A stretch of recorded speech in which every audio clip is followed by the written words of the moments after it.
Hello friends, software इंजिनिअरिंगचा paper आहे आणि software engineering मध्ये इम्पॉर्टंट टॉपिक कोणते आहेत, असे टॉपिक ज्याच्यावर पेपरमध्ये क्वेश्चन्स येतील. Now let's see the IMP topic. आता आपण आयएमपी टॉपिक घेणार आहोत. तर सर्वात अगोदर आपण टोटल 38 मार्क्स साठी पासिंगचे टॉपिक कव्हर करणार आहोत. त्याच्यातलं फर्स्ट युनिट आहे. आता या फर्स्ट युनिट मध्ये सर्वात महत्वाचं आहे की आपल्याला सॉफ्टवेअर अँड सॉफ्टवेअर इंजिनिअरिंगचे डेफिनेशन करायचे, सोबत characteristics and types of software आपल्याला प्रिपेअर करायचं आहे. लक्षात घ्या, 2 मार्क्सला क्वेश्चन आहे. तर सॉफ्टवेअर कॅरेक्टरिस्टिक्स मध्ये ओनली हेडिंग करायचे आणि टाइप्स ऑफ सॉफ्टवेअर मध्ये ओनली टाइप्स, त्याचं डिटेल डिस्क्रिप्शनची आपल्याला फार जास्त गरज नाही. सोबतच सॉफ्टवेअर कॅरेक्टरिस्टिक्स मध्ये सॉफ्टवेअर फेल्युअर कर्व म्हणून आहे, तो सुद्धा इम्पॉर्टंट आहे. तर यात तुमचे टोटल 2 मार्क्स कव्हर होतील. नेक्स्ट टॉपिक आहे याच्यात द प्रोसेस. सॉफ्टवेअर इंजिनिअरिंग मध्ये the layer approach, process, method and tool हा एक टॉपिक आहे, ज्याच्यावर डिफरंट वेने क्वेश्चन विचारले जाऊ शकतात. पण क्वेश्चन येतो जसा हा क्वेश्चन 4 मार्क्स साठी येतो. सो युनिट 1 मधनं आपले 6 मार्क्स या ठिकाणी कव्हर होतील. नाव let's see the second unit. आता सेकंड युनिट मध्ये आपल्याला सॉफ्टवेअर रिक्वायरमेंट स्पेसिफिकेशन एक लास्ट टॉपिक आहे. त्याच्या नीड आणि कॅरेक्टरिस्टिक्स प्रिपेअर करायचे 2 मार्क्स साठी. कॅरेक्टरिस्टिक्स कधी कधी 4 मार्क्स साठी येतात, पण या ठिकाणी आपण SRH चा टॉपिक ओनली 2 मार्क्स साठी मीन्स नीड आणि कॅरेक्टरिस्टिक्स प्रिपेअर करणार आहोत. सो या ठिकाणी ओनली 2 मार्क्स आपले कव्हर होतील. Now third unit software modeling and design. या युनिट मध्ये नाव लेट्स सी एक इम्पॉर्टंट क्वेश्चन आहे 6 मार्क्स साठी. Most important, translating requirement model into design model किंवा त्याला analysis model into design model पण म्हणतात. या ठिकाणी एक डायग्राम दिलेली आहे आणि सोबत त्या डायग्रामचं डिस्क्रिप्शन आहे. त्या डायग्राम आणि डिस्क्रिप्शन दोघे इम्पॉर्टंट आहेत. या डिफरंट वेने क्वेश्चन विचारू शकतात, बट या टॉपिकवर क्वेश्चन येतोच. सोबतच टेस्टिंगचा एक टॉपिक आहे, लास्ट टॉपिक या युनिट मध्ये. त्यात आपल्याला black box and white box testing मधला डिफरन्स करायचा आहे आणि सोबतच यात व्ही मॉडेल आहे, यात ते सुद्धा आपल्याला प्रिपेअर करायचं आहे.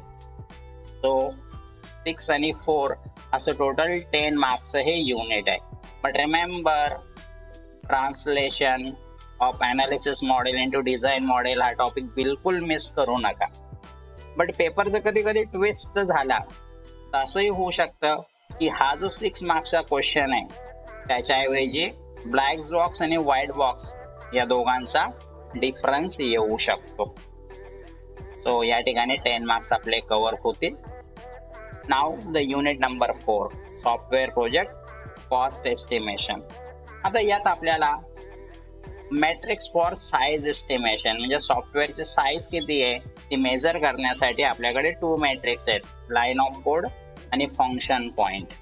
आता या ठिकाणी लाईन ऑफ कोड वर सेपरेट क्वेश्चन येऊ शकतो आणि फंक्शन पॉइंट वर सेपरेट. बट बऱ्याचदा असंही झालंय की दोघे टॉपिक वर कंबाईन क्वेश्चन 4 मार्क्सला या ठिकाणी येऊ शकतो.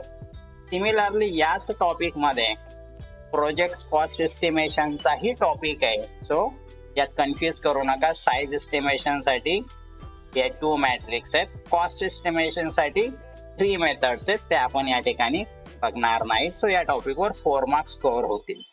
Now again the important topic that is COCOMO.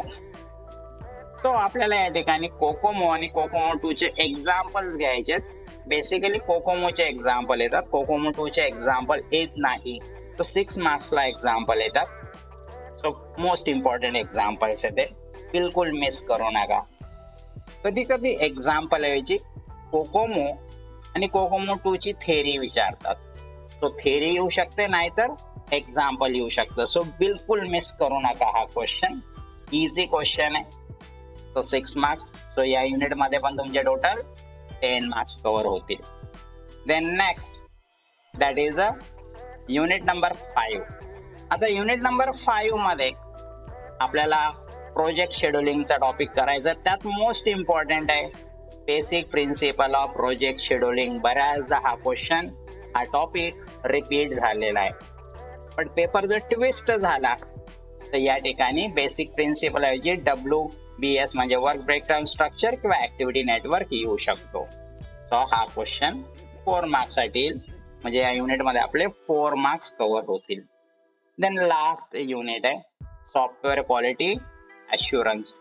आता या ठिकाणी 6 मार्क्सचा मोस्ट इम्पॉर्टंट क्वेश्चन आहे 6 सिग्मा.